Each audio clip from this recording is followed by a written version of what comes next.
Hello friends, welcome to my YouTube channel banking knowledge with Shailendra.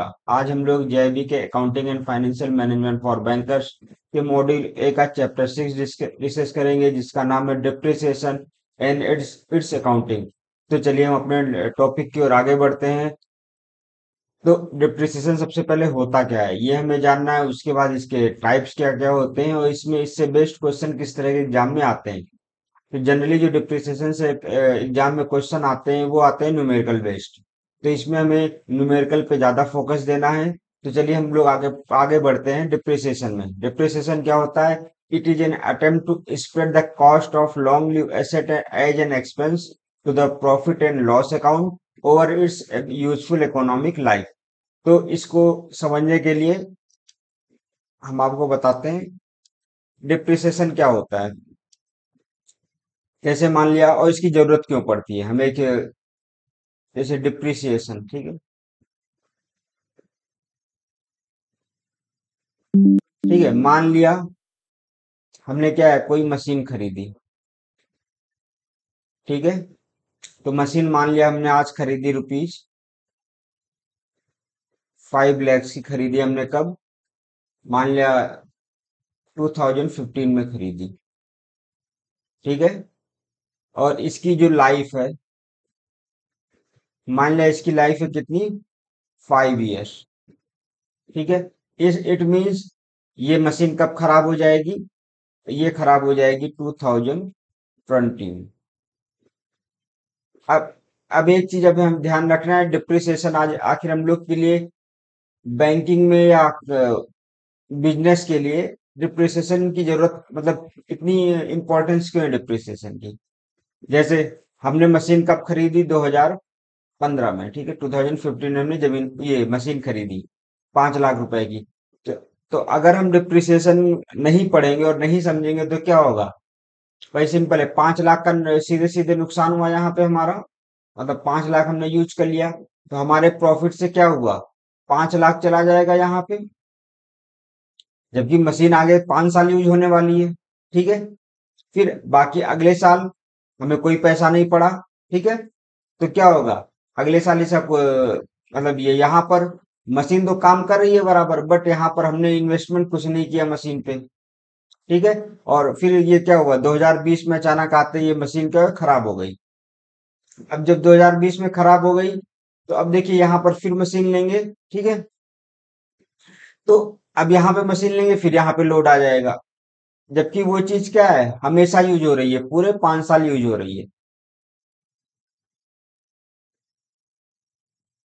तो depreciation हम लोग इसीलिए पढ़ते हैं कि इस इन पूरे 5 साल, ठीक है, मशीन की जो मशीन हमने खरीदी है, ठीक है, उसकी वैल्यू में कितना लॉस हो रहा है। जैसे मान लिया हमने 5 लाख की खरीदी, तो ये हमारे किसे कैपिटल कैपिटल एक्सपेंडिचर में जाएगा। ठीक है, और उसके बाद ये 5 साल तक चलेगी, तो 5 साल तक इसकी वैल्यू क्या होगी? मान लिया यहाँ 5 लाख है। ठीक है, अब यहाँ पे अगर हम डिप्रिसिएशन नहीं पढ़ेंगे तो 5 लाख, यहाँ हर जगह 5 लाख इसकी वैल्यू रहेगी, और अचानक से 5वें साल आके इसकी वैल्यू जीरो हो जाएगी। तो हमारी बैलेंस शीट में फर्क पड़ेगा। इसलिए हम लोग क्या डिप्रिसिएशन पढ़ते हैं कि मान लिया आज 5 लाख है, मान लिया सेकंड ईयर में 4.5 लाख इसकी वैल्यू हुई, फिर इसकी 3.5 लाख हुई, ऐसे करके जो भी एक्स वाई जेड होती रही।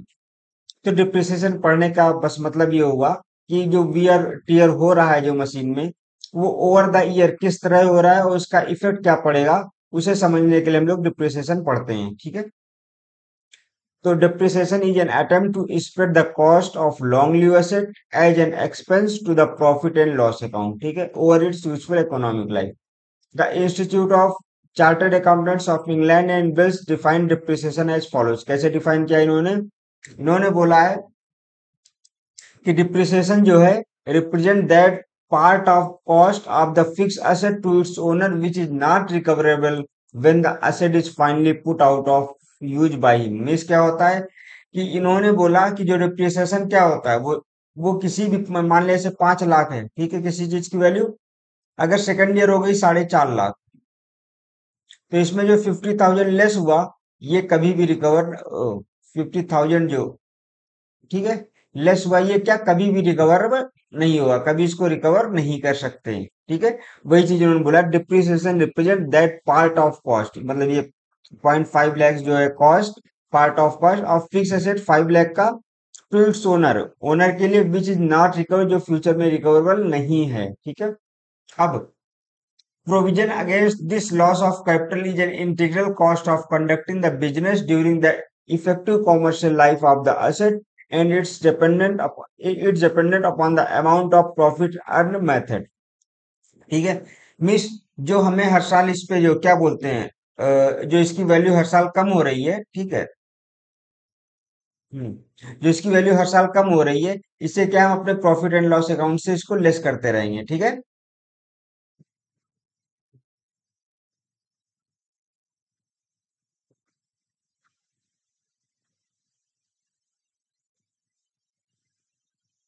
The above definition brings out the following facts about depreciation. Depreciation क्या होता है? ये पार्ट ऑफ ऑपरेटिंग का कॉस्ट। ये चीज हमने ध्यान रखनी है कि डिप्रिसिएशन किसका पार्ट होता है, कि कभी कभी सीधे हाफ मार्क से क्वेश्चन आ जाते हैं कि डिप्रिसिएशन किसका पार्ट होता है, तो डिप्रिसिएशन होता है ऑपरेटिंग कॉस्ट का, ठीक है। It is a reduction in the value of asset, simple है, जो मैंने बताया कि क्या किसी चीज की, कोई भी एसेट है उसकी वैल्यू में क्या रिडक्शन हो रहा है, ये the decrease in the value of an asset, asset में क्या क्यों मतलब वैल्यू क्यों डिक्रीज होगी, इसके यूज के कारण, caused by wear and tear, अगर वियर टीयर हुआ या कोई अदर रीजन भी हो सकता है, ठीक है। The decrease in the value of an asset is gradual and continuous, मतलब कोई भी एसेट जो है वो धीरे धीरे, मतलब वो क्या है, वो उसकी वैल्यू डिक्रीज होती रहेगी, ठीक है। कॉज ऑफ डिप्रिसिएशन, डिप्रिसिएशन के क्या क्या कारण है, एक तो wear and tear due to actual use, सबसे मेन रीजन ये है, मान लिया कोई मशीन है, जैसे मान लिया हम लोग क्या, मान लिया गाड़ी चलाते हैं, ठीक है। तो सिंपल उसमें वियर एंड टीयर होता है, तो एक्चुअल यूज के कारण जो इसमें वियर टीयर हो रहा है, जो उसकी वैल्यू कम हो रही है, एक तो वो रीजन हो गया डिप्रिसिएशन का, ठीक है। दूसरा रीजन क्या है, flux of time, mayor passage of time will cause A fall in the value of an asset even if it is not use. मान लिया कोई मशीन, मान लिया हमने कोई चीज है, मान लिया हमने आज एक बाइक खरीदी, ठीक है, मान लिया 1 लाख की खरीदी, ठीक है। तो पहला हमने क्या बोला कि वियर एंड टीयर, अगर हम इसको चलाते रहेंगे तब भी इसकी वैल्यू लेस होगी, ठीक है। मान लिया 2015 में खरीदी, इसको चलाते रहेंगे तो इसकी वैल्यू लेस होती रहेगी, बट अगर मान लिया कभी कभी उसको यूज नहीं करेंगे, ठीक है, तो क्या होगा, फिर भी यूज ना होने के बाद जो वैल्यू 2015 में उसकी 1 लाख थी, सिंपल है, 2025 में उसकी वैल्यू लेस हो जाएगी, भले आप यूज मत करिए, लेकिन क्या है कि जैसे जैसे टाइम बीतेगा उसकी वैल्यू में कुछ ना कुछ अंतर आता ही रहेगा, ठीक है। ऑब्सोलेंस, ए न्यू इन्वेंशन और a permanent change in the demand में रेंडर एन एसेट यूजलेस। अब देखिए, जैसे आज हमने कोई मशीन खरीदी, ठीक है, बट उसका एडवांस वर्जन आ गया, क्या आ गया, उस मशीन में कोई एडवांस वर्जन आ गया, या फिर उसको चेंज करके कोई एक नया वर्जन ही आ गया जो उससे उसी सेम काम को करेगा, तो उसके कारण भी क्या होता है, मशीन जो असेट होता है उसकी उसकी वैल्यू डिप्रिसिएट होती है, ठीक है। चौथा क्या है, एक्सीडेंट्स, मान लो कोई एक्सीडेंट्स हो गया तो उससे उसका नुकसान होगा। फॉल इन मार्केट प्राइस, अगर मार्केट प्राइस में उसकी वैल्यू घटेगी, but only in few cases asset do appreciate, मतलब कुछ केसेस में असेट की वैल्यू क्या होती है, एप्रिशिएट, एप्रिशिएट मतलब बढ़ती है। जैसे कौन कौन सी, एक तो लैंड हो गया, दूसरा ओल्ड पेंटिंग्स में go up in the value, ठीक है। तो हमें याद रखना है कि डिप्रिसिएशन के रीजन क्या है, कभी कभी ये पूछ सकते हैं, आपको 2-3 ऑप्शन दे देंगे, उसके बाद नीचे लिख देंगे 1 एंड 2 सही है, 2 एंड 3 सही है। तो आपको बस याद रख क्या रखना है, डिप्रिसिएशन पहला क्या है, हमने एक गाड़ी खरीदी, ठीक है, आज उसको क्या बोलते हैं, आज जो हम इसको आज उसको यूज कर रहे हैं, आज के 2 साल बाद अगर यूज करते रहेंगे तो उसकी वैल्यू सिंपल है, वियर एंड टियर के कारण वो होगी। प्लस मान लिया जो बाइक हमने खरीदी आज ओल्ड मॉडल की है, 5 से 10 साल बाद न्यू न्यू मॉडल आ गया, तो सिंपल है इसकी वैल्यू कम हो जाएगी, ठीक है। कोई नया इन्वेंशन हो गया, ठीक है, जैसे पहले मान लिया स्कूटर चलते थे, ठीक है, स्कूटर के बाद क्या अचानक से बाइक आ गई, तो अब स्कूटर की जो वैल्यू है वो उस क्या हो गई, लेस हो गई, ठीक है। एक्सीडेंट्स, मान लिया कोई एक्सीडेंट हो गया। फॉल इन मार्केट प्राइस, अगर मार्केट प्राइस में अगर मार्केट प्राइस गिर गया किसी चीज का। बट कुछ केसेस में जैसे लैंड हो गया, ओल्ड पेंटिंग हो गया, उसमें जो है एसेट की वैल्यू अप्रिशिएट होती है, ठीक है। नीड फॉर डिप्रिसिएशन, अब डिप्रिसिएशन की जरूरत क्यों पड़ती है? तो to know the correct profits, ठीक है। किसके कारण? To know the correct profits, to show the correct financial position, to make the provision of replacement of asset. मतलब मैंने आपको जैसे बताया कि 2015 में हमने कोई मशीन खरीदी थी 5 लाख की, ठीक है। और 2020 में वो खराब हो जाएगी मान लिया, ठीक है। अब यहाँ पे 5 लाख, अब यहाँ पे अगर देखा जाए, अगर हम पूरा यहीं पे प्रॉफिट लॉस में घटा देंगे 5 लाख, तो क्या होगा? यहाँ पर हमारा प्रॉफिट कम शो करेगा, जबकि वो अगले आने वाले 2016 में भी यूज होगी, 17 में भी यूज होगी, 18 में भी, और 19 में, ठीक है।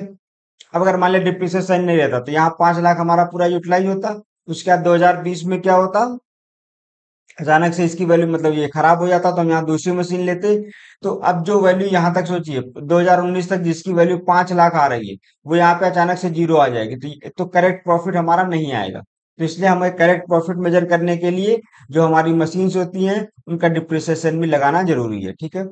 To show the correct financial position, किसी भी मशीन की, मतलब किसी भी कंपनी की फाइनेंशियल पोजिशन जानने के लिए, जैसे हमने तो एक छोटा सा एग्जांपल लिया 5 लाख। मान लिया कोई कोई हमने मशीनरी खरीदी, वो 5 to 6 करोड़ की रही, ठीक है। अब अगर मान लिया उसमें हम लोग डिप्रिसिएशन नहीं लगाएंगे, तो सोचिए 2019 तक हमारे पास असेट था मान लिया 10 करोड़ का।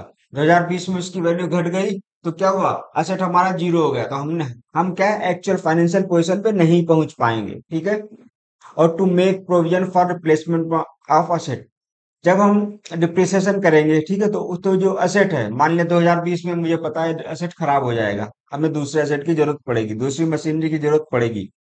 तो क्या हम 2015 से थोड़ा थोड़ा पैसा उसके लिए इकट्ठा करते रहेंगे, जो कि हमें फ्यूचर में जो असेट है उसको क्रिएट करने के लिए हमारे पास अमाउंट आ जाएगी, ठीक है। Factor of depreciation, for calculating depreciation the basic factors क्या क्या होते हैं? बेसिक फैक्टर्स होते हैं द कॉस्ट ऑफ असेट, ठीक है, estimated residual or scrap value at the end of its life, और the estimated number of years, ठीक है। अब जैसे क्या होता है, मान लिया कोई मशीन है, ठीक है, वही जो पुराना एग्जाम्पल 5 lakhs है 2015 में। तो ऐसा नहीं कि जब ये मशीन काम के लायक नहीं होगी 2020 में तो इसकी वैल्यू जीरो हो जाएगी, बिल्कुल नहीं। क्या होता है, जो स्क्रैप बचता है, ठीक है, जो यूजफुल पार्ट नहीं रहता उसको ही बेचते हैं, तो इससे ही हमें पैसा मिलता है। तो जब कोई मशीन यूज में ना रहे, ठीक है, उसके बाद अगर उसको बेचने से, ठीक है, अगर कोई कुछ पैसा मिले, तो उसी को क्या बोलते हैं? Scrap value. ठीक, उसको क्या बोलते हैं? Scrap value. तीसरा क्या है?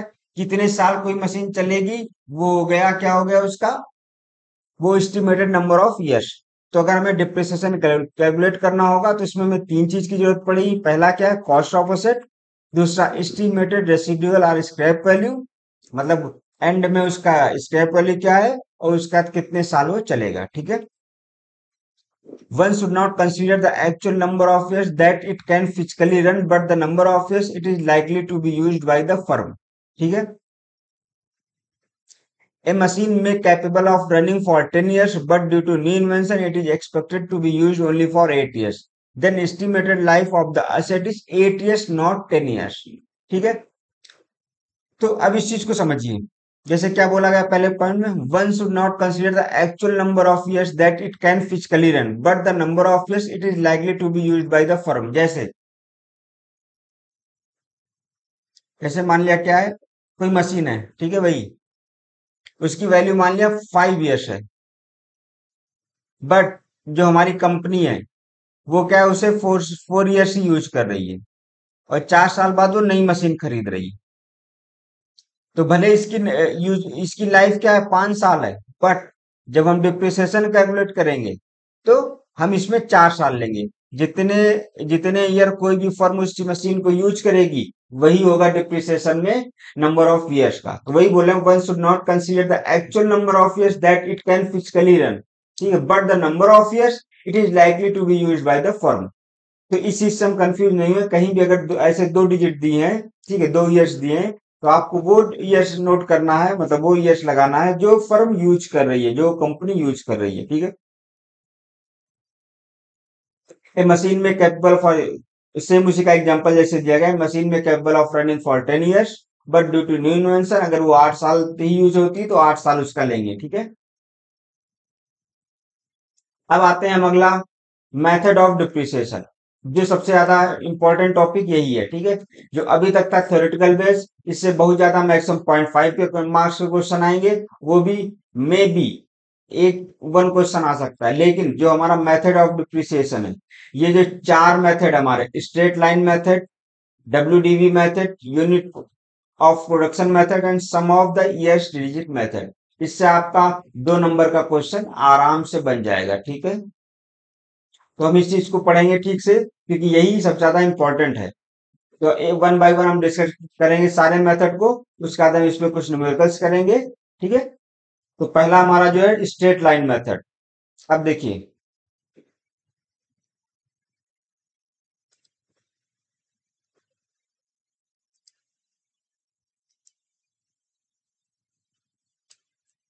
कौन सा मेथड है पहला हमारा,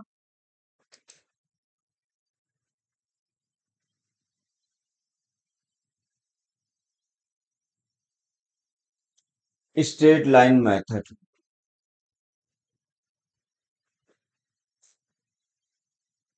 अगर देखें तो नाम से स्पष्ट हो रहा है क्या, स्ट्रेट लाइन, मतलब कि जहां पर कोई भी चीजें, ठीक है, यहाँ पे मतलब क्या सब कुछ बराबर है। अगर डिप्रिसिएशन अमाउंट हर साल सेम हो, क्या, डिप्रिसिएशन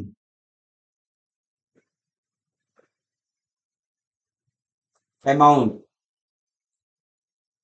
अगर क्या एवरी ईयर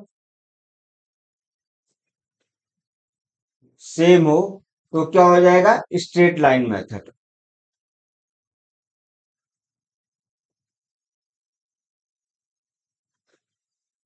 ठीक है। तो हमें स्ट्रेट लाइन से हमें एक सिंपल याद रख, देखो हमें क्या है, पॉइंट पकड़ना है। स्ट्रेट लाइन मेथड मतलब कि एक सीधी लाइन है, सीधी लाइन मतलब क्या, हमेशा बराबर है, ठीक है।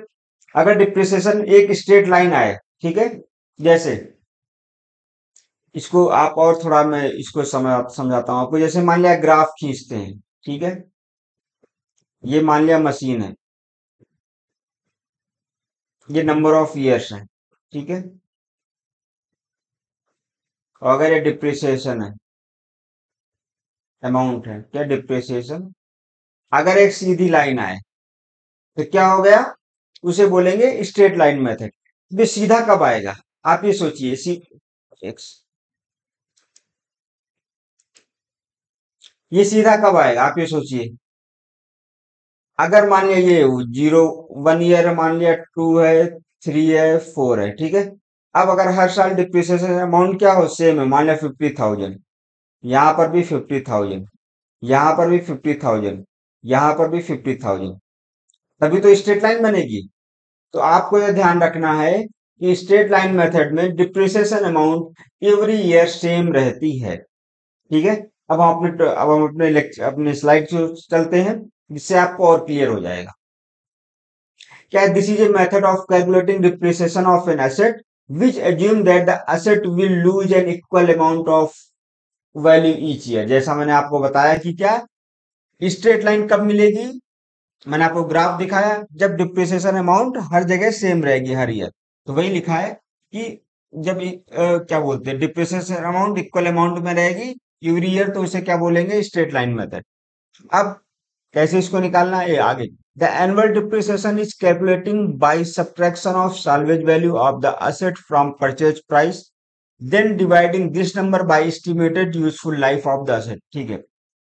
इसको और आपको क्लियर करते हैं। जैसे मान लिया कोई हमारे पास कोई मशीन है, ठीक है,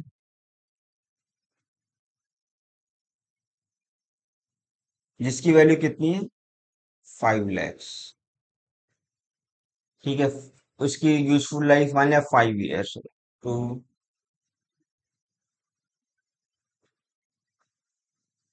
ठीक है, 5 साल है। आज मशीन की वैल्यू कितनी है? 5 लाख। और इसकी स्क्रैप वैल्यू मान लिया है 1 लाख। मतलब जब मशीन को जब यूजफुल कंडीशन में नहीं होगी, जब उसे बेचेंगे, तब उसे कितना मिलेगा? 1 लाख मिलेगा। ठीक है। अब सोचिए, 5 लाख हमारा क्या है? मशीन की वैल्यू है फर्स्ट ईयर में। डिप्रिसिएशन होकर के हमें लास्ट में 5वें साल कितना? 1 लाख रुपए इसकी स्क्रैप वैल्यू मिलेगी। अब सोचिए हर साल कितना इसका डिप्रिसिएशन होगा। कितना अमाउंट रखिए कि हर साल इक्वल आएगा। तो अगर देखा जाए 5 - 1, एक्चुअल वैल्यू कितनी हुई? 4 लाख हुई, जो हमारा डिप्रिसिएशन में कंट्रीब्यूट होगा। ठीक है। अब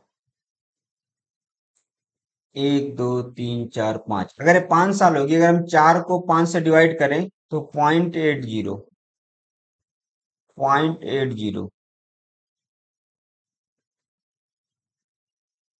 यही तो होगा ना। तो हर साल की तो यहाँ पर डिप्रिसिएशन अमाउंट क्या हो जाएगी? 80,000। और यही हमारा देखो, अब चूंकि इक्वल है तो ये स्ट्रेट लाइन मेथड हो गया। ठीक, इसी को क्या बोलते हैं? Straight line method. देखिए, this method is more relevant where the particular asset ID expected to give constant performance. But straight line method में हमें एक चीज ध्यान रखना है कि भाई ये तो सही है, अगर हमारा डिप्रिसिएशन अमाउंट 80,000 हम हर साल सेपरेट कर रहे हैं, तो जो मशीन है वो कैसी होनी चाहिए? वो हमेशा कांस्टेंट परफॉर्मेंस देनी चाहिए। मतलब कि ठीक है, आज मान लिया कोई मशीन है, आज हम नई खरीद के लाए, तो जितनी परफॉर्मेंस वो आज दे रही है उतनी वो क्या है, 5 साल के लास्ट तक देगी। ठीक है। जिसमें जब उसकी वो मतलब वो जब खराब होगी तो वो एक साथ खराब होगी, बट ये पॉसिबल नहीं है। तो इसलिए हम इस मेथड का यूज वहां पे करेंगे जहां पर कोई मशीन या कोई भी चीज है जो एक पर्टिकुलर टाइम के लिए, चाहे 5 साल 10 साल के लिए, वो कांस्टेंट परफॉर्मेंस देगी। ठीक है। तो इसका ये एक देखा जाए ड्रॉबैक है। ठीक है, कि ये एक्चुअल किसके लिए मतलब सही रहेगा? जहां पर कोई मशीन कांस्टेंट परफॉर्मेंस देगी। ठीक है। तो यहाँ पे स्ट्रेट लाइन मेथड में डिप्रिसिएशन का फॉर्मूला क्या होता है, जो मैंने आपको बताया, cost of price of asset, यहाँ पे था 5 lakh, minus scrap value 1.0, estimated life 5 years. तो स्ट्रेट लाइन मेथड में आपको क्या क्या ध्यान रखना है? कुछ नहीं, कि जितनी उसकी एसेट की वैल्यू है, स्क्रैप वैल्यू क्या है, उससे उसको माइनस करके divide by number of years कर देंगे। ठीक है। वो हमारा स्ट्रेट लाइन मेथड के थ्रू जो डिप्रिसिएशन अमाउंट होगा वो आ जाएगा। चलिए क्वेश्चन है। ठीक है। Patel transport acquired A truck of rupee truck on 1 अक्टूबर 2019। कब उसने एक्वायर किया कोई ट्रक? 1 अक्टूबर 2019 को। ठीक है। कितनी कॉस्ट थी? देखिए यहाँ कॉस्ट कितनी है इसकी? 4 lakhs है। The firm right of depreciation at the rate of 10% of the original cost every year. मतलब कि जैसे आज 4 लाख है, तो फर्स्ट ईयर के लास्ट में, ठीक है, मान लिया कोई मशीन जैसे 1 अक्टूबर 2019 को खरीदे हमने। ठीक है। तो हम लोग कब बैलेंस शीट बनाते हैं? मार्च में। तो 31 मार्च 2020 को क्या वैल्यू होगी? फिर 31 मार्च 2021 को क्या वैल्यू होगी? और 31 मार्च 2022 को क्या वैल्यू होगी? ये निकालना है। ठीक है। ये तीनों हमें निकालना है डाटा। कब तक का निकालना? में 31, the books are close on 31 March every year, so the truck and depreciation accounts for the 3 year. अब देखिए, हमने कब खरीदा है इसको? 1 अक्टूबर को खरीदा है। तो अक्टूबर से 31 मार्च कितना हुआ? 6 मंथ हुआ। तो 6 मंथ में इसका कितना डिप्रिसिएट होगा? अगर 10% बेस पे है, 4 लाख का 40,000 होगा। ठीक है। बट क्योंकि ये कितने महीने के लिए? 6 महीने के लिए है, तो 40 का आधा कर दो 20, मतलब 31 मार्च 2020 को कितनी वैल्यू होगी इसकी? 380। ठीक है। अब हर साल कितना हो? 40,000 लेस होगा। ये 31 मार्च 2021 से कितनी होगी? 340। ये कितना होगा? 320। ये हो गया। तो स्ट्रेट लाइन मेथड में ये आराम से हम ऐसे निकाल लेंगे। ठीक है। ध्यान रखना, 31 मार्च 2020 को 380 क्यों हुआ? केवल 20,000 हमने लेस क्यों किया? क्योंकि देखो जो 10% बेस पर था, ठीक है, वो ईयरली बेसिस पे था डिप्रिसिएशन। यहाँ पर क्या है, 6 महीने पर है। तो 6 महीने पे कितना हो जाएगा? हाफ हो जाएगा। हाफ अगर 40,000 का हाफ करेंगे कितना हो जाएगा? 20,000। ठीक है। अब आते हैं हम अगले अपने दूसरे उस पे, क्या था, रिटर्न डाउन वैल्यू मेथड। देखो ये सारी चीजें हमें इसके नाम के अकॉर्डिंग ही याद रखनी है। ठीक है।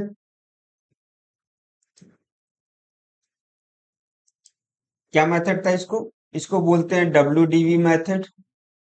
WDV मतलब रिटर्न डाउन वैल्यू मेथड, या फिर डाउन हो रहा है डिमिनिशिंग मेथड। ठीक, ये सारी चीजें बोलते हैं। अब देखो हमने वहां पर क्या किया था, हमने वहां पर इक्वल अमाउंट से डिस्ट्रीब्यूट किया था, ठीक है, डिप्रिसिएशन को। यहाँ पर क्या है, रिटर्न डाउन वैल्यू, मतलब कि उसकी क्या है, वैल्यू डाउन हो रही है। मतलब जो डिप्रिसिएशन निकालना है वो किस पे निकालना है? डाउन वैल्यू पे, रिटर्न डाउन वैल्यू, मतलब जो उसकी वैल्यू डाउन होके आई उस पे निकालना है। आपको ये चीज ध्यान रखना है। तो यहाँ से हमें क्या पकड़ना है? रिटर्न डाउन मतलब क्या हो गया हमें यहाँ पे, कि जो डिप्रिसिएशन निकालना है वो किस पे निकालना है? वो on down value of the asset.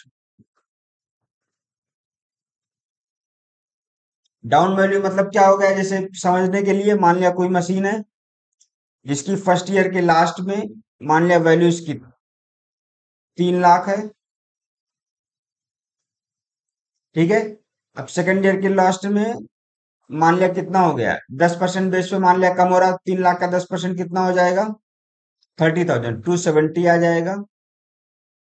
अब देखो थर्ड ईयर के लास्ट में क्या हो जाएगा? अब स्ट्रेट लाइन में क्या होगा, होता सीधे 30,000 कम कर देते, बट यहां पर क्या होगा, 270 का हम लोग 10% निकालेंगे। ठीक है। मतलब कि 27,000 लेस करेंगे। 270 में कितना लेस करेंगे हम लोग? 27,000 लेस करेंगे। ठीक है। तो अब रिटर्न डाउन वैल्यू पढ़ते हैं, as known also known as diminishing balance method. This is a depreciation method in which percentage rate is applied. यहाँ पर क्या होता है, क्या अप्लाई होता है? यहाँ पर परसेंटेज रेट अप्लाई होता है। ठीक है। टू द रेसिडुअल बैलेंस, मतलब जितना उसका बैलेंस बचा हुआ है, ठीक है, rather than the original cost. Straight line में किस पे हो रहा था? ओरिजिनल कॉस्ट पे हो रहा था। यहाँ पर क्या होगा, जो उसका बैलेंस बचेगा। Diminishing balance method assume a constant depreciation rate per year. इसमें क्या होता है, कांस्टेंट डिप्रिसिएशन होगा, ठीक है, बट किस पे होगा? उसके डाउन वैल्यू पर होगा। और स्ट्रेट लाइन में क्या था? कांस्टेंट डिप्रिसिएशन और कांस्टेंट वैल्यू, ठीक है, वहां दोनों सेम आ रहा था, बट यहाँ पर क्या है, कांस्टेंट डिप्रिसिएशन रेट होगा। क्यों? अब यहाँ पर वो वैल्यू सेम क्यों नहीं? क्योंकि क्या है, ये मतलब उसकी जो बुक वैल्यू जो हर बार लेस हो रही है उस पे हम लोग क्या निकाल रहे हैं, डिप्रिसिएशन निकाल रहे हैं। ठीक है। This method is more relevant where the particular asset is expected to give better performance in the initial periods of use as compared to the later। यहाँ कहने का मतलब क्या हुआ कि कोई भी मशीन है, ठीक है, भाई सिंपल है, नई मशीन आएगी तो परफॉर्मेंस ज्यादा देगी। ठीक है। धीरे धीरे जब वो टाइम बीतता जाएगा उसकी परफॉर्मेंस घटती जाएगी, तो वहां पर ये मेथड ज्यादा यूजफुल रहेगा। तो हमें हमेशा ध्यान रखना है, ठीक है, जब भी हम बैलेंस शीट बनाएंगे, कि जो हमारा मशीन या प्रोडक्ट है उसका नेचर कैसा है, वो ओवर द पीरियड कैसे परफॉर्म कर रही है। ठीक है। अगर हर सा हमेशा हर ईयर अगर वो इक्वल परफॉर्मेंस दे रही है, उसकी परफॉर्मेंस में कोई कमी नहीं आ रही, जब तक कि वो उसका स्क्रैप में नहीं बदल रहा है, ठीक है, तब तक अगर वो इक्वल परफॉर्मेंस दे तो हम स्ट्रेट लाइन मेथड में जाएंगे। अगर शुरुआत में अच्छा परफॉर्मेंस दे, धीरे धीरे वो इसका परफॉर्मेंस डाउन होता जाए, तो डाउन होता जाएगा तो रिटर्न डाउन वैल्यू मेथड होगा। ठीक है। अगर कांस्टेंट रहेगा तो स्ट्रेट लाइन मेथड रहेगा। ठीक है।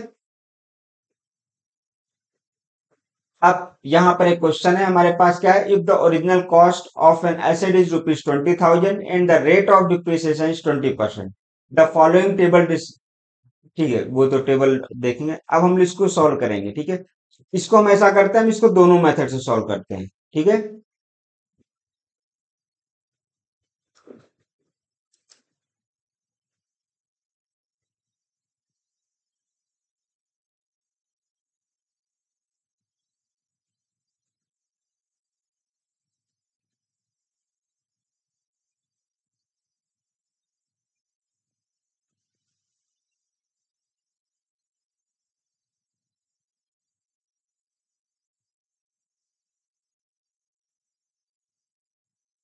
मान लिया 1 year, 2 year, 3 year, 4 year, 5 year. मान लिया इसकी यूजफुल लाइफ कितनी है, 5 ईयर्स। ठीक है। अब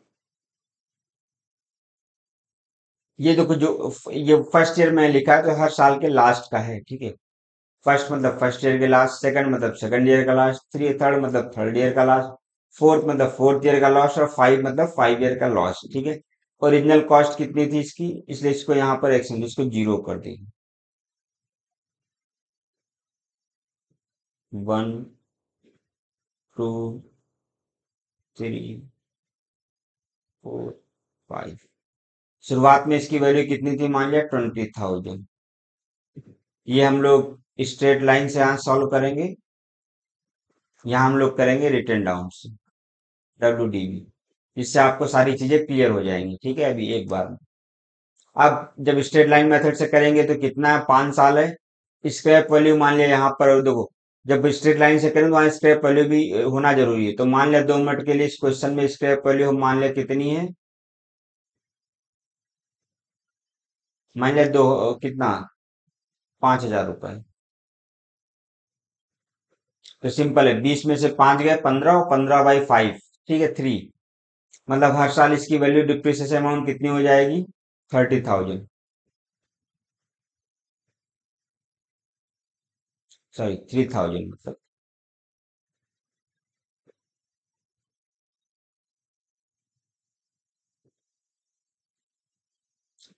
ये तो क्या हो गया, एक लाइन और खींच लो। ये हमारा क्या हो गया, डिप्रिसिएशन हो गया हर साल। ठीक है। अब पहले साल तो इसकी मतलब जो जब खरीदे तब तो इसकी वैल्यू 20 रहेगी। ठीक है। यहाँ 20 में से 3,000 घटाइए, कितना हुआ, 17,000 हो गए फर्स्ट ईयर के लास्ट में। सेकंड ईयर के लास्ट में कितना हो जाएगा, ये हो जाएगा 14,000। ये क्या हो जाएगा, 11,000। ये क्या हो जाएगा यहाँ, 8,000। फिर यहाँ पे कितना हो जाएगा, 5,000। और देखिए 5 साल के लास्ट में कितनी स्क्रैप वैल्यू बची, 5,000। तो ये हमारा हो गया। ठीक है, ये हमारा स्ट्रेट लाइन मेथड है। अब हम आते हैं इधर WDV। WDV में क्या होता है, यहाँ पे हमें दोनों चीज देखनी है। तो सबसे पहले इसकी वैल्यू कितनी थी, 20,000 थी। ठीक है। अब 20,000 थी। अब यहाँ पे ये क्या, ये इसकी मेन वैल्यू, वैल्यू यहाँ पे इसका क्या, डिप्रिसिएशन। तो जब स्टार्टिंग में खरीद के लाए कोई दिक्कत नहीं। ठीक है। हम्म। अब यहाँ पर इसकी वैल्यू एक साल बाद, ये फर्स्ट ईयर के लास्ट में कितनी वैल्यू होगी, डिप्रिसिएशन कितना हो जाएगा 20,000 का, 10%, 2,000 रुपीज। तो फर्स्ट ईयर के लास्ट में कितनी वैल्यू हो जाएगी इसकी, 18,000।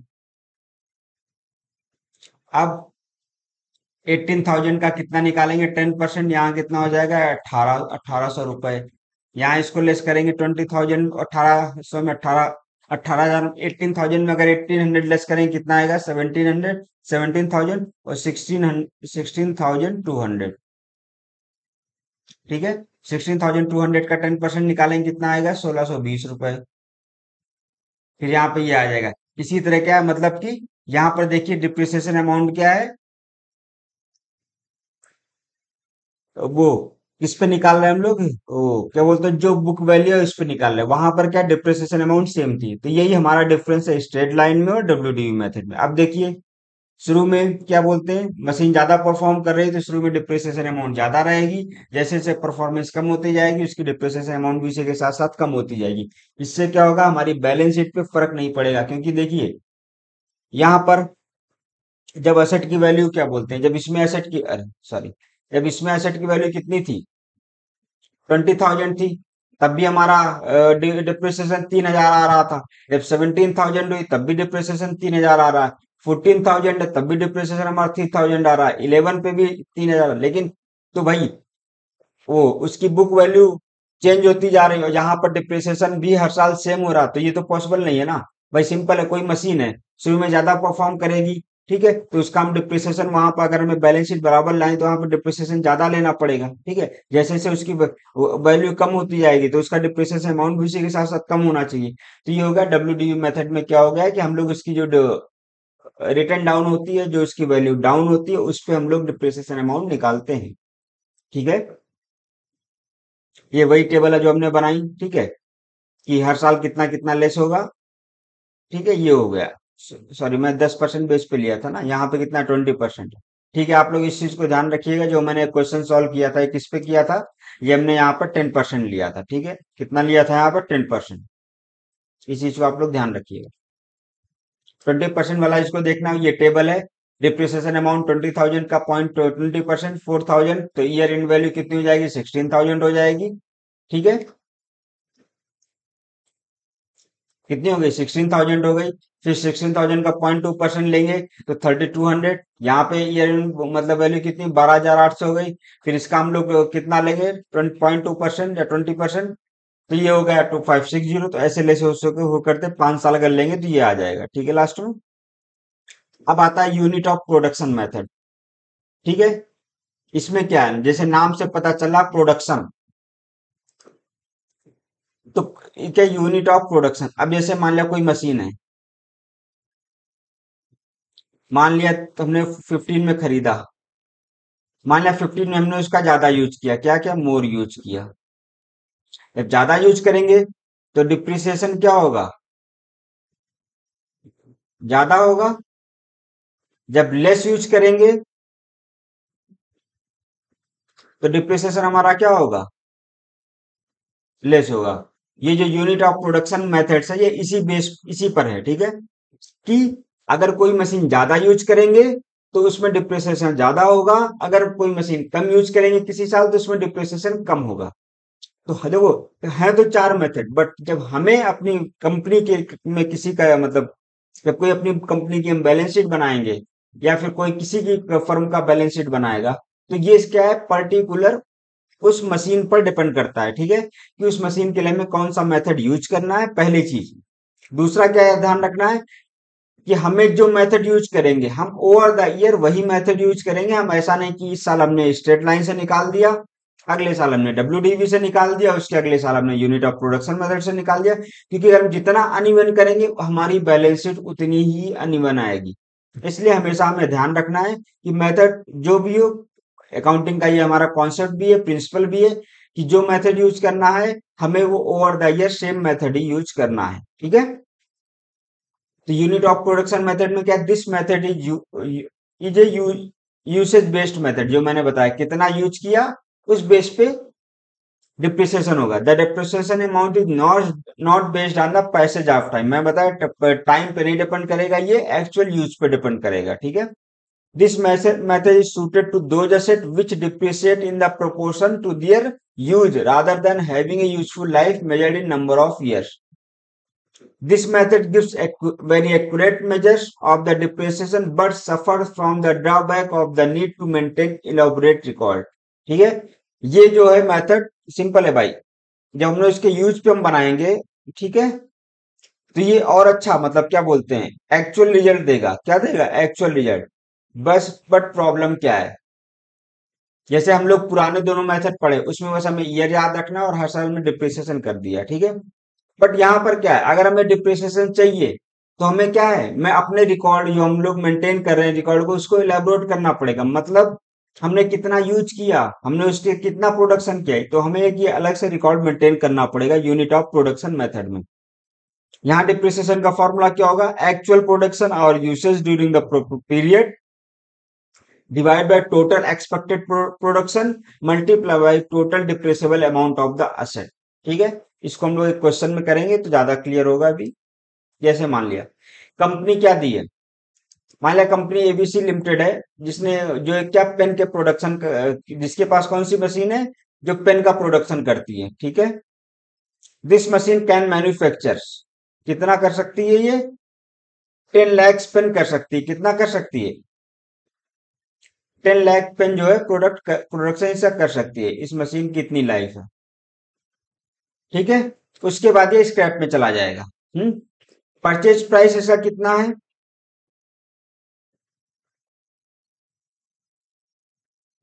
1 लाख है। स्क्रैप वैल्यू कितनी है इसकी? 10,000 है। ठीक है।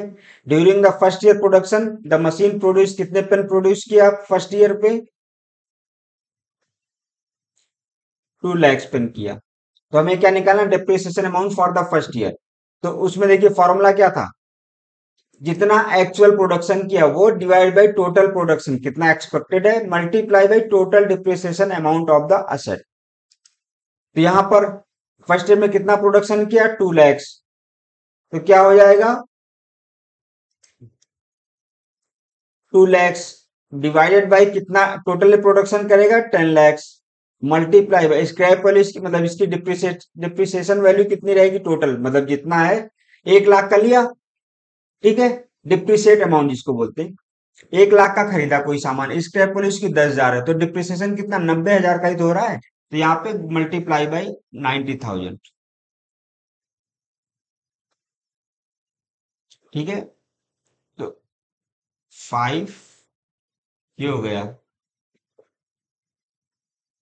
18,000, कितना हो गया। तो फर्स्ट ईयर के लिए इसका डिप्रिसिएशन निकालेंगे, कितना होगा 18,000। तो हमें इस चीज को इस बेस पे ध्यान रखना है, याद रखना है, ठीक है। अब आता है अगला, जो फोर्थ मेथड है हमारा, sum of years digit method.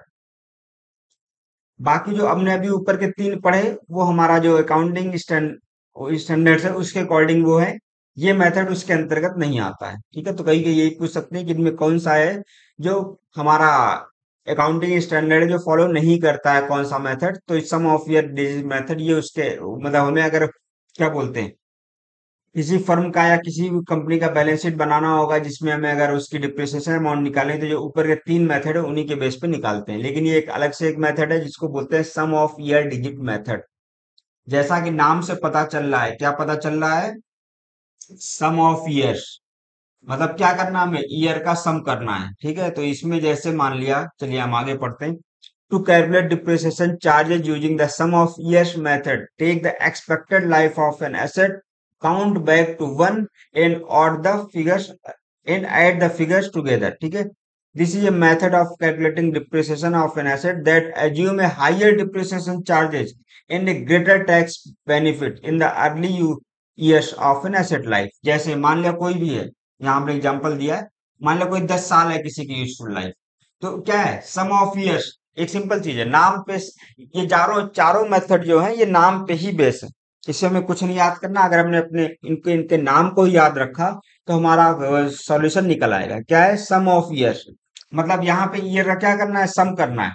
तो कितना है, 10 plus 9 plus 8 plus 7 plus 6 plus 5 plus 4 plus 3 plus 2 plus 1, हमारा कितना आ गया, 55 आ गया, ठीक है। 55 में तो फर्स्ट ईयर डिप्रिसिएट कितना होगा, 10/55 हो जाएगा, ठीक है। इसमें ठीक है, जो पहले साल ये 10 है ना, तो 10/55 कर देंगे। सेकंड ईयर कितना है, 9 है, तो 9/55 कर देंगे। थर्ड ईयर 8/55 कर देंगे। इस बेस पे हम डिप्रिशिएट करेंगे, ठीक है। एक सेकंड।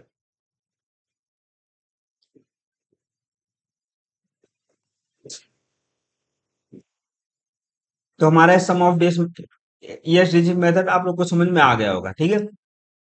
क्या करना है, जितना भी यूजफुल लाइफ दिया गया है उनकी सारी डिजिट को जोड़ लेंगे, जितना भी आएगा। जब हमें फर्स्ट ईयर का डिप्रिसिएट निकालना है तो अगर मान लिया 10 साल है तो 10/55, क्योंकि 55 ऐड आया।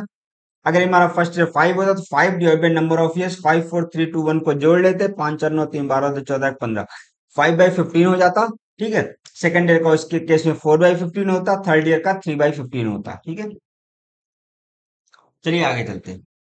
अब आता है replacement of a fix asset and creation of sinking fund method.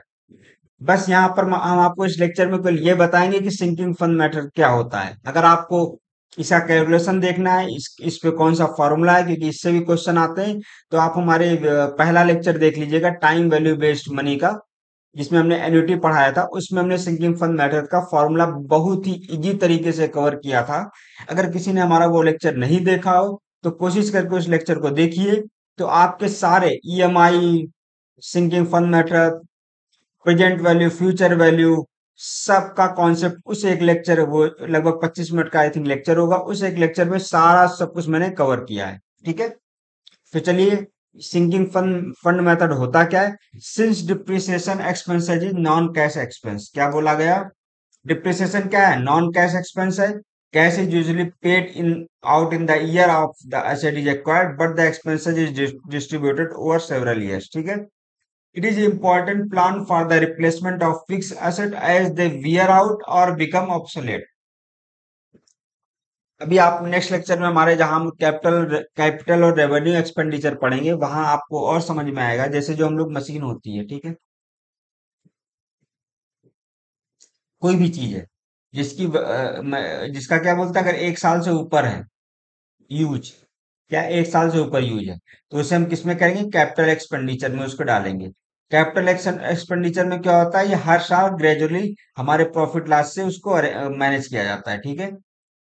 Revenue expenditure में जो हमारा क्या बोलते हैं, 1 साल के भीतर जितना हम कंज्यूम कर सकते हैं, जो फर्म कंज्यूम कर लेगी उसको यूज करेंगे, क्या? रेवेन्यू एक्सपेंडिचर में, ठीक है। चलो वो हम नेक्स्ट लेक्चर में कवर करेंगे। तो यहाँ since depreciation expense is non cash expense, cash is only paid out in the year, the asset is required but the expense is distributed over several years. It is important plan for the replacement of a fix asset. तो क्या है? जैसे मान लो कोई, ठीक है, कोई machine है, 5 साल उसकी वैल्यू, 5 साल बाद हमें चेंज करना है। तो सिंपल है, हमें क्या कुछ पैसा अभी से रखना पड़ेगा जिससे कि 5 साल बाद हमारे कंपनी पे अचानक से पूरा बर्डन ना आए, ठीक है।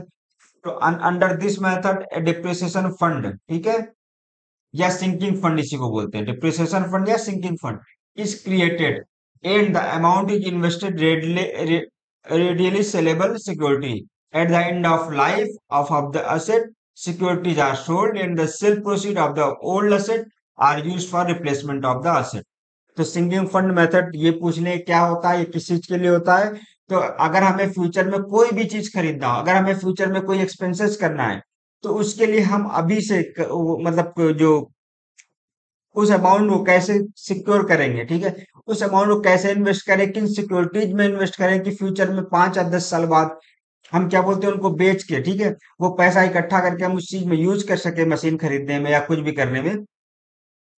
तो उसके लिए क्या बोलते हैं? उसी को बोलते हैं सिंकिंग फंड मेथड। क्या बोलते हैं? Sinking fund. और जो उससे फंड इकट्ठा होता है उसी को बोलते हैं सिंकिंग फंड या डिप्रिसिएशन फंड, ठीक है।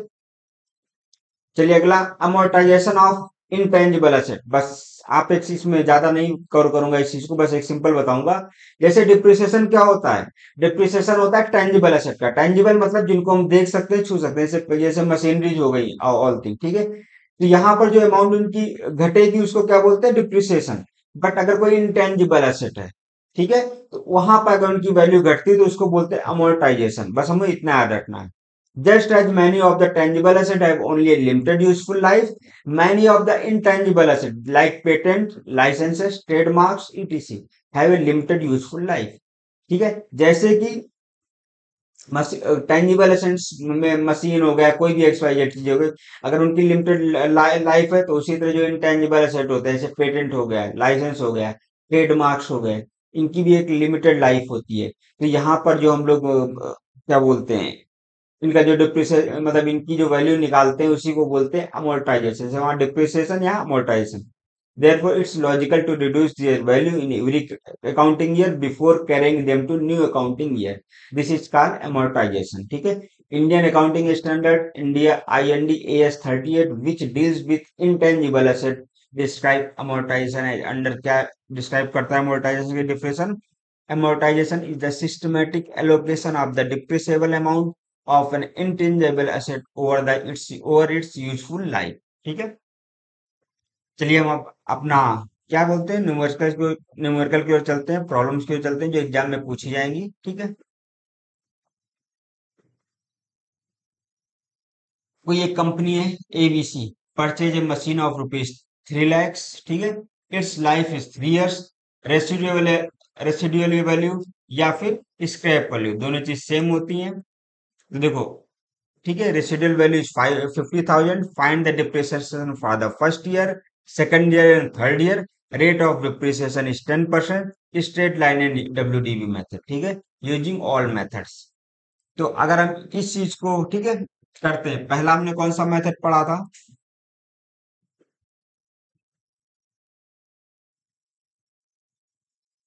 स्ट्रेट लाइन मेथड हमने पढ़ा था। दूसरा हमने क्या पढ़ा था? रिटर्न डाउन वैल्यू मेथड पढ़ा था। तीसरा हमने क्या पढ़ा था? यूनिट प्रोडक्शन मेथड समथिंग कुछ था ऐसे ही। चौथा हमने क्या था? Sum of the year digits method. ठीक है। तो जो हमने पहला पढ़ा था स्ट्रेट लाइन मेथड, हम इसके थ्रू से हम देखिए, ये जो क्वेश्चन है इसमें यूनिट प्रोडक्शन मेथड पे तो सॉल्व नहीं करेंगे क्योंकि इसमें डाटा सफिशिएंट नहीं दिया गया। बाकी हम सारा सॉल्व कर सकते हैं। ठीक है, तो चलिए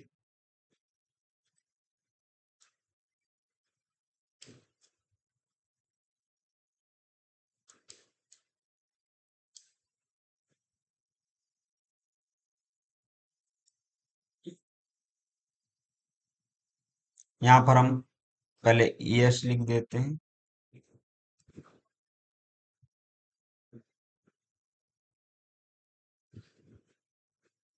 इसको दो ईयर्स के बाद क्या बोलते हैं, इसको दो पार्ट में डिवाइड कर लीजिए।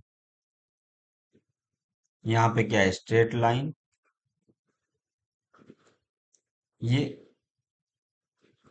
Return down value method. ठीक है।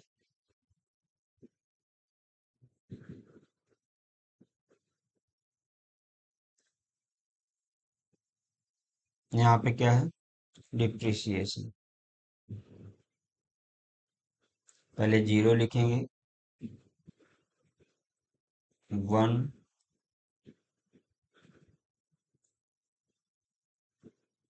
टू।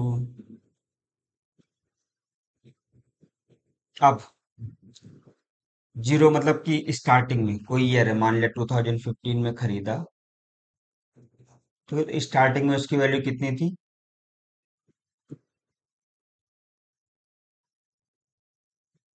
3 lakhs थी। ठीक है। यहाँ पे डिप्रिसिएशन कुछ नहीं। जब फर्स्ट ईयर का लॉस्ट आया, ठीक है, तो अब देखिए, अगर डिप्रिसिएशन हमें निकालना है किसके थ्रू? Straight line method. तो स्ट्रेट लाइन मेथड में हमने आपको बताया था, क्या बताया था, कि जो 3 lakhs होगा, 3 lakhs माइनस 0.5 डिवाइड बाई 3, यही तो होगा। ठीक है। तो 3 में से 0.5 है, कितना होगा? 2.5 हो गया, डिवाइड बाई 3। एक सेकंड, दो मल्टीप्लाई हम रेसिडुअल वैल्यू क्या बोलते हैं, इसको कितना कर लेते हैं? 60,000 कर लेते हैं। इसलिए कर रहे हैं 60,000, जिससे कैलकुलेशन थोड़ा इजी हो जाए। ठीक है, और कोई रीजन नहीं।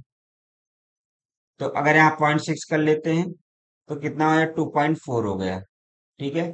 2.4 को 3 से डिवाइड करेंगे, 0.80। ठीक है। तो अब डिप्रिसिएशन यहाँ पे कितना होगा? 0.80, 0.80, 0.80। ठीक है। एक सेकंड, इसको हम 80,000 कर दें, ज्यादा अच्छा है।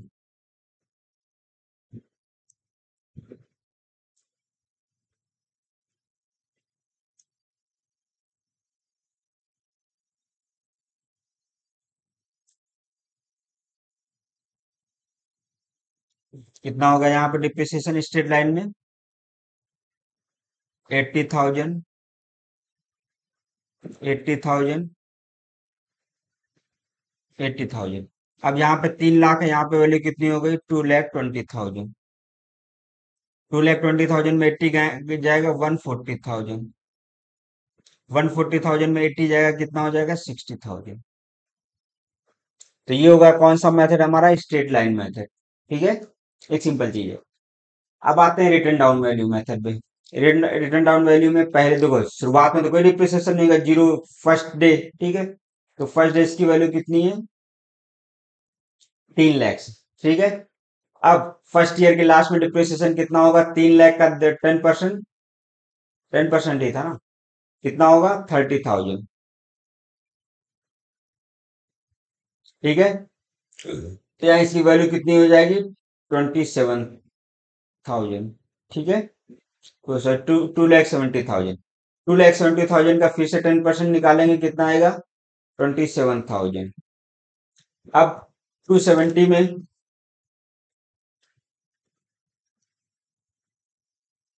27,000 लेस करेंगे, कितना आएगा? यहाँ पे कितना आएगा? 243,000। 243 का फिर से 10,000 निकालेंगे, कितना आएगा? 24,300। ठीक है, यहाँ पर कितना हो जाएगा?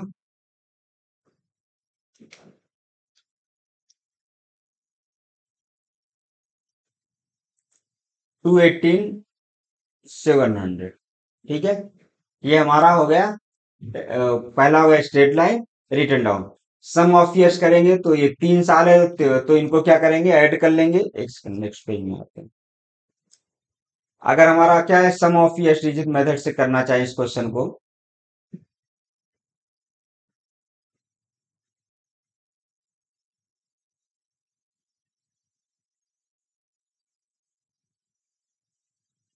तो क्या होगा? 3 + 2 + 1 कितना होगा? 3 × 2 = 7। ठीक है, तो फर्स्ट ईयर जो हमारा डिप्रिसिएशन क्या होगा?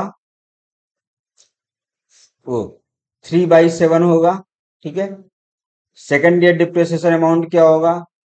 2/7 होगा। और थर्ड ईयर क्या होगा? 1/7 होगा। इसी को मल्टीप्लाई कर दीजिए उसकी वो क्या बोलते हैं, अमाउंट को, तो आपका निकल जाएगा सम ऑफ ईयर डिजिट मेथड के थ्रू। ठीक है, अब आते हैं हम लोग अपने सेकंड क्वेश्चन पे। सॉरी, अगर हम अपने सेकंड क्वेश्चन पे आते हैं। MS XYZ company purchase a machinery of ₹4 lakh. कितने की मशीन उसने खरीदी? 4 लाख की। ठीक है, machine is depreciated by 20% at WDV। अब यहाँ पर देखिए, इस क्वेश्चन को अगर हमें सॉल्व करना है तो सबसे पहले देख लिए क्या लिखा है? WDV। ठीक है, हमें ये चीज ध्यान रखना है। मशीनरी कॉस्ट कितनी है? 4 lakhs है। It is sold the machinery for 2 lakhs eight the end of 3 year. कितना बोल रहे हैं कि मशीनरी जो है तीसरे साल में कितने 2 लाख में बेची गई, तो उसमें प्रॉफिट हुआ लॉस हुआ, इस सेल पे ये बताना है हमें। ठीक है, तो सिंपल, जब भी ऐसा कुछ है कि आप चार्ट बना लो। ठीक है, जिसमें आप शुरुआत 0 से करना। 1, 2, 3। मैं चार्ट इसलिए बोल रहा हूँ कि कंफ्यूजन नहीं होगा। ठीक है, थोड़ा टाइम लगता है, टाइम टेकिंग है, बट कंफ्यूजन नहीं होगा। और एग्जाम में टाइम रहता है, बस क्या है, कंफ्यूजन नहीं होना चाहिए, तो आप आराम से इसको क्लियर कर लेंगे। ठीक है, अब जैसे यहाँ पर क्या, डिप्रिसिएशन, जब हमने खरीदा मशीन तो कोई डिप्रिसिएशन नहीं। ठीक है, उसके बाद यहाँ पे ये वैल्यू क्या होगी? ठीक है, पहले जब हमने खरीदा तो शुरू में 4 लाख ही रहेगी। ठीक है, डिप्रिसिएटेड अमाउंट कितना है? 20,000 है। 4 लाख का 20,000 कितना होगा? 80,000। यहाँ पे इसकी वैल्यू कितनी हो जाएगी? 320,000। 320,000 का फिर से 20% निकालेंगे, कितना आएगा? 64,000।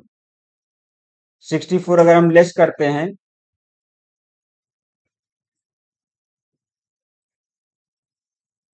तो कितना आएगा? इधर 256,000 आएगा। 256,000 का फिर से हम कितना निकालेंगे? 20%, तो आएगा ये 51,200। और अगर हम कितना 256, तो इसकी वैल्यू कितनी होगी लास्ट में? अब देखिए, थर्ड ईयर के लास्ट में इसकी वैल्यू कितनी है? मशीन की वैल्यू 2,04,800 रुपए हुई है। ठीक है, अब हमने थर्ड ईयर में बेची कितने की है? कितने की बेची है हमने? हमने बेची है 2 lakhs की। वैल्यू कितनी थी? 2,04,800। तो यहाँ पर हमारा क्या हो जाएगा? 4,800 का लॉस हो जाएगा। कौन सा ऑप्शन हो जाएगा हमारा यहाँ पे? बी। इस चीज को हमें ध्यान रखना है। ठीक है, On April 1, 2020, Mohan purchased a machinery for ₹5 lakhs. On October 1, 2022, a part of machinery purchased on April 1, 2020, ठीक है, for 80,000 was sold for ₹45,000. A new machinery at a cost of ₹346,000 was purchased and installed it on the same rate. Calculate profit and loss on the sale using SLM method. The rate of depreciation is 10%. देखिए, जब भी question solve करना है तो हमें ये ध्यान रखना है उन्होंने पूछा क्या है। ठीक है, वो क्या होता है, जैसे ये क्वेश्चन इतना लंबा क्यों दिया गया है? अब हम लोग कोई मतलब क्या बोलते हैं, बच्चे हैं नहीं, ठीक है, कि हम लोग क्लास 8 9 का एग्जाम दे रहे हैं जहां पर जो चीज हमें क्वेश्चन में जरूरत है, ठीक है, हम उतना ही देंगे। अब हम लोग क्या है, मान लो कोई फर्म है, उसको संभाल रहे हैं, ठीक है, उस फर्म का कोई सीए है, या मान लो कोई बैंकिंग में है, ठीक है, हमारे पास कोई बैलेंस शीट आई, उसमें कई डाटा रहेंगे, उसमें ऐसा तो नहीं रहेगा कि भाई बस हमें क्या एसएलएम निकालना इसके थ्रू निकालना है, डिप्रिसिएशन तो बस इतना अमाउंट दिया रहेगा। वहां पर क्या है, पूरी बैलेंस शीट रहती है हमारी, ठीक है। अब उस बैलेंस शीट से हमें ध्यान रखना है कि हमें हमारे लायक क्या जरूरत है, वो चीजें हमें निकालनी है।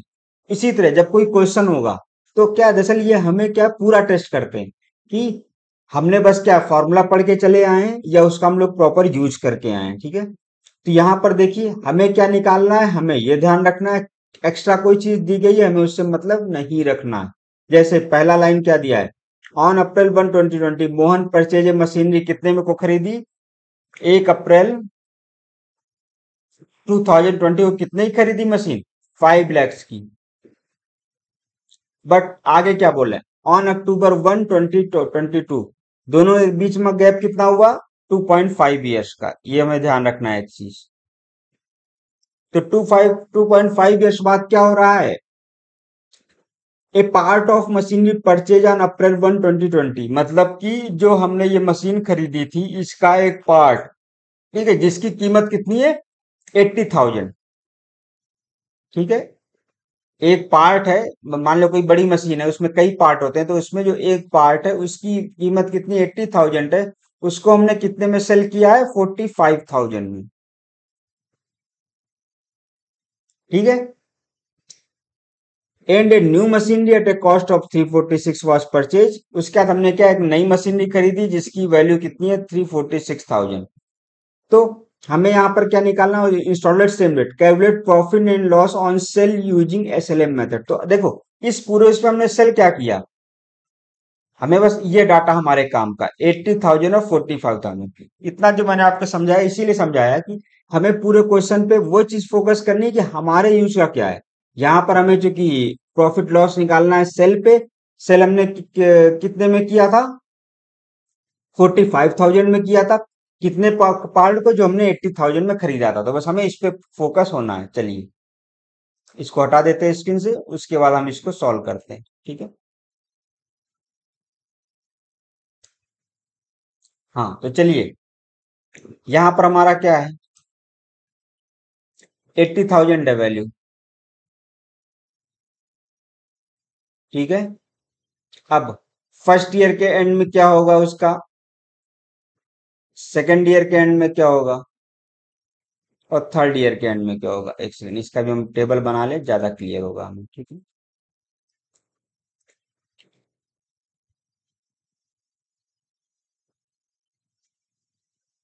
हमने टेबल बनाई,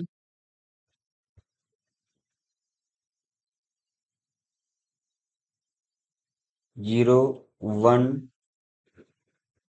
2 एंड यहाँ पर 2.5। हमें ये ईयर का जरूर ध्यान रखना है, अक्टूबर 22 तक है, ठीक है। तो अब यहाँ पे हमें एक लाइन और खींचनी है, ठीक है। अब देखिए पहले साल, यहाँ डिप्रिसिएशन लिखिए, यहाँ बुक वैल्यू ऑफ मशीनरी, ठीक है। पहले से जब हमने खरीदी तो डिप्रिसिएशन कुछ नहीं, यहाँ पे क्या 80,000 से हमें कंसंट्रेट होना है। फर्स्ट ईयर में डिप्रिसिएशन कितना होगा, दिया है इसमें 10%, तो स्क्रैप को कोई मतलब नहीं यहाँ पे, जब 10% दिया है तो 80,000 का 10% कितना हो जाएगा, 8,000। तो यहाँ पर बुक वैल्यू कितनी हो जाएगी, 72,000। अब डिप्रिसिएशन ये हर साल सेम होगा क्योंकि स्ट्रेट लाइन मेथड से निकालना है। थर्ड ईयर में आधे साल के लेते हैं, 4,000 हो गए। अब 72,000 में 8,000 गया, 66,000। 66,000 में 4,000 गया, कितना है, 62,000। अब हमने बेची मशीन को कितने में, 45,000 में, जबकि मशीन की वो वैल्यू कितनी है, 62,000। तो यहाँ पे क्या हुआ, लॉस हुआ, कितना लॉस हुआ, 62 में से 45 गए, 7,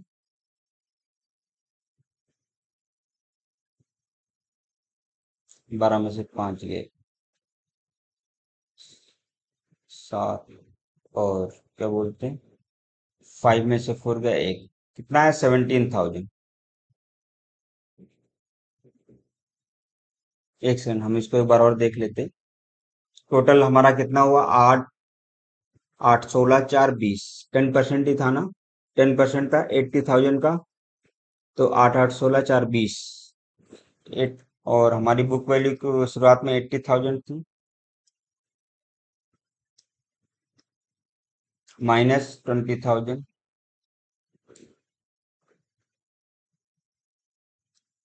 60,000, 60,000 आना चाहिए। एक सेकंड, मैंने कुछ गड़बड़ किया, मैं एक बार देखता हूँ दोबारा। ठीक है, 80,000 था। ठीक है, तो पहले साल क्या, 10% का लॉस, 8,000, तो कितना मशीनरी की कॉस्ट हो गई, 72,000 हो गई। ठीक है, फिर इसका 72 में से 8,000 गया, कितना हुआ, सॉरी सॉरी, 4, 2, 6, ये होगा, क्या होगा, ये गड़बड़ी की हमने। 72,000 में 8,000 जाएगा, कितना हो जाएगा, 64,000। ठीक है, फिर 64 में ये गया 4,000, ये हो गया जीरो, कितना आ गया, 60,000 आ गया। ठीक है, और जबकि मशीन हमने कितने की खरीदी थी, वो बेची 45,000, तो हमारा क्या हो, 15,000। अब 15,000 का क्या है, लॉस आया, तो ये हम लोग कर देंगे 15,000 का लॉस। ठीक है, आ गया समझ में आप लोगों को। ठीक है, आगे हम लोग चलते हैं। एक तो ये तरीका है, अगर आप चाहें, अगर आपको लंबा लगे तो जब भी स्ट्रेट लाइन मेथड का है तो उसमें आपको ग्राफ बनाने की जरूरत नहीं है। उसका दूसरा तरीका भी है, वो मैं आपको बता देता हूँ। जैसे मान लिया, कितने ही खरीदा हमने, 80,000 ही खरीदा। ठीक है, तो अब टोटल निकाल लेंगे, कितना, कितने बेस पे लॉस हो रहा है, 10% बेसिस पे हो रहा है, कितने साल के लिए, 2.5 ईयर्स के लिए। ठीक है, तो ये हम करेंगे, ये जीरो से ये गया, लेस हुआ, 8,000 मल्टीप्लाई बाय 2.5, इसको मल्टीप्लाई करेंगे, कितना आ जाएगा, 20,000। यानी हमारा डिप्रिसिएशन अमाउंट कितना हो गया, 20,000। तो हमारा बुक वैल्यू 2.5 ईयर्स बाद कितना होगा, 60,000। हमने बेचा कितने में, 45,000 में, तो हमारा लॉस कितने का हो, 15,000। ठीक है, हम लोग ऐसे भी इसको कर सकते हैं। क्वेश्चन 4 क्या है, Shyam purchase a machine on 1 April 2018 for ₹5 lakhs, the useful life of machine is 5 years, estimated value 50,000, calculate amount and rate of depreciation. ये सिंपल सा क्वेश्चन है, इसे हम लोग कर सकते हैं सिंपल, इसमें कुछ नहीं दिया गया, तो हम लोग इसको किससे करेंगे, स्ट्रेट लाइन मेथड से करेंगे। वैसे स्ट्रेट लाइन मेथड होना चाहिए यहाँ पे, हर जगह वो दिया रहेगा कि कैसे करेंगे। तो यहाँ पर क्या है, 5 lakhs, ठीक है, माइनस 50,000 डिवाइड बाई 5, ये 4.5 लाख डिवाइड बाई 5, कितना आ जाएगा, ये 90,000। ठीक है, ये हमारा हो गया डिप्रिसिएशन। रेट ऑफ डिप्रिसिएशन निकालना है, 90,000 डिवाइड बाई 45,000, ये आ जाएगा कितना, जितना आएगा वो हमारा रेट ऑफ डिप्रिसिएशन हो गया। ठीक है, क्वेश्चन 5 पे आते हैं। On April 1st 2013, MS company जो है, एबीसी परचेड मशीनरी ऑफ, ये ऑफ है और नहीं है, यहाँ पे ये ऑफ है। ठीक है, machinery of ₹58,000 and spend ₹2,000 on it's erection. ठीक है, मतलब 58,000 की मशीन खरीदा, उसको इंस्टॉल करने में ₹2,000 लगे। तो देखो, जब भी हम मशीन की कॉस्ट, हमने अपने अकाउंटिंग प्रिंसिपल में पढ़ा होगा कि जो किसी भी मशीन की कॉस्ट क्या होती है, उसको उसके मतलब जहां से खरीदा है वहां से खरीद के, जहां तक, जब तक वो पहला वर्किंग स्टार्ट ना करे तब तक जितना चार्ज जाएगा सारा उसकी मशीनरी की कॉस्ट में होगा। क्या मशीनरी की कॉस्ट कितनी हो जाएगी, हमें ध्यान रखना, 60,000। ठीक है, 1 अक्टूबर 2013, an additional machinery costing ₹20,000 was purchase on 1 अक्टूबर 2015। ठीक है, द मशीन परचेज्ड ऑन 1 अप्रैल 2013, मतलब 1 अक्टूबर 2015 को जो मशीन हमने 1 अप्रैल 2013 को खरीदी, तो उसकी कॉस्ट कितनी थी, 60,000 थी। ठीक है, उसको हमने क्या किया, उसको हमने परचेज कर दिया 1 अक्टूबर 2015 को, कितने में? 28,600 में। कितने में किया है परचेज, वो सेल किया है? ठीक है, on the same date and new machine purchase 40,000. Calculate the profit and loss on the sale using WDV method and rate of depreciation at 10% per annum. ठीक है, अब देखो सेम क्वेश्चन है, इसको घुमाया बहुत गया है, तो इसमें हमारे काम में क्या क्या चीजें हैं? एक तो उसकी कॉस्ट जो 60,000 थी, ठीक है, 2.5 ईयर्स के बाद उसे बेचा गया कितने में?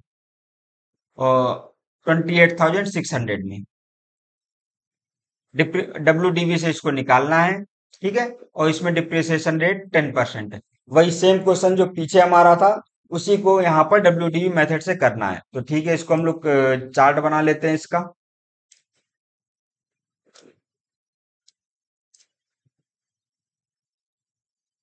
हमें इसमें क्या करना है? एक ऐसे चार्ट बनाना है सबसे पहले, ठीक है। 0, 1, 2, और कितने साल में बेच रहे हैं? 2.5 ईयर्स में। तो 2.5 ईयर्स, ये हमारा डिप्रिसिएशन हो गया। यहाँ पे हमारा बुक वैल्यू हो गया उसका, ठीक है। तो यहाँ पे पहले में तो जीरो। मशीन कितने की खरीदी? टोटल 60,000 की। हमें ये चीज ध्यान रखना है। अब पहले साल कितने का 10% का हो रहा है? तो 60,000 में डिप्रिसिएशन अमाउंट कितना हुआ? 6,000 हुआ। यहाँ पर कितनी वैल्यू बची हमारी? 54,000। ठीक है, 54,000 का फिर कितना होगा? 5400।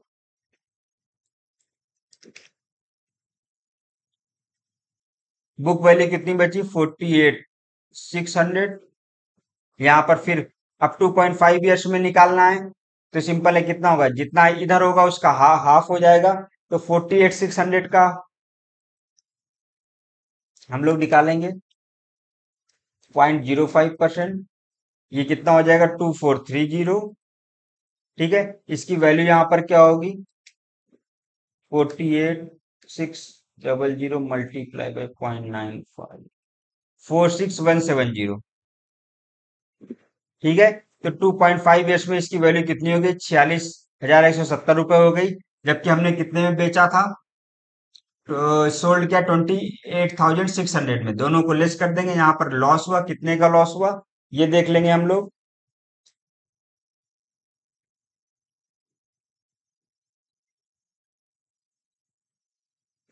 -28,600, 17,1570 आ रहा है। ठीक है, तो इसमें कौन सा ऑप्शन कोई दिख रहा है? नहीं दिख रहा है, नन ऑफ दीज होगा। एक बार आप लोग कैलकुलेशन चेक कर लीजिएगा, मे भी कैलकुलेशन में कोई गड़बड़ी हो तो आंसर हो सकता है चेंज हो सकता है। ठीक है, चलिए हम लोग आगे चलते हैं।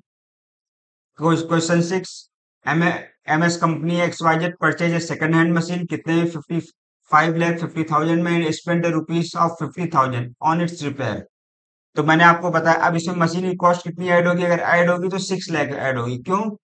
क्योंकि जो हमारा हमने जब खरीदी, तो खरीदने के बाद उसको फर्स्ट वर्किंग तक लाने पर जो भी कॉस्ट इन्वॉल्व होगी, ठीक है, उसी को क्या, वो कॉस्ट ऑफ मशीनरीज होती है। तो यहाँ पे कॉस्ट ऑफ मशीनरी कितनी हो गई? 6 लाख हो गई। ठीक है, depreciation is to provided 10%। Depreciation कितना है? 10% दिया हुआ है। According to straight line method हमें निकालना है। The machine is sold for rupees 4.5 lakhs on 31 March 2015। ठीक है, कब? 31 मार्च 2015 को। वाइल डेट ऑफ परचेज कितना है? 1 अप्रैल 2012। मतलब क्या है, यहाँ लाइफ कितनी है? 3 साल है।